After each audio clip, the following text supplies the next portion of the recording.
సూర్యాపేట జిల్లా నూతన్కల్ మండలంలో నీళ్లు లేక ఎండిపోయిన వరి పంటకు ఎకరాకు 20,000 రూపాయల చొప్పున నష్టపరిహారం చెల్లించి రైతాంగాన్ని ఆదుకోవాలని తెలంగాణ రైతు సంఘం రాష్ట్ర కమిటీ సభ్యులు కందాల శంకర్ రెడ్డి ప్రభుత్వాన్ని డిమాండ్ చేశారు. ఆదివారం మండల పరిధిలోని శిల్పకుంట్ల గ్రామంలో దాసరి మల్లయ్య ఎండిపోయిన వరి పంటలను తెలంగాణ రైతు సంఘం నూతన్కల్ మండలం కమిటీ ఆధ్వర్యంలో పరిశీలించారు.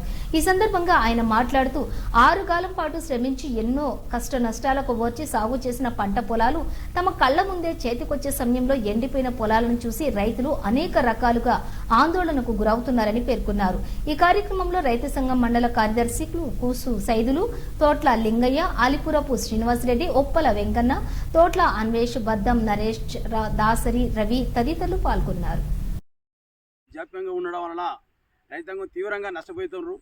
ఒక్కొక్క రైతు ఒక ఎకరానికి 25,000 రూపాయలు పెట్టుబడి పెట్టి ఈరోజు మధ్యలోనే నష్టపోతున్నారు. దీన్ని వారబందుతోటి మొత్తం తీవ్రంగా రైతు నష్టపోతున్నారు. దీనికి ప్రభుత్వం స్పందించి క్షేత్రస్థాయిలో అధికారులు పరిశీలన చేసి నష్టపోయినటువంటి రైతాంగానికి ఒక ఎకరానికి 25,000 రూపాయల చొప్పున ఇవ్వాలని ఏకేఎస్ రైతు సంఘం తరఫున డిమాండ్ చేస్తున్నాం.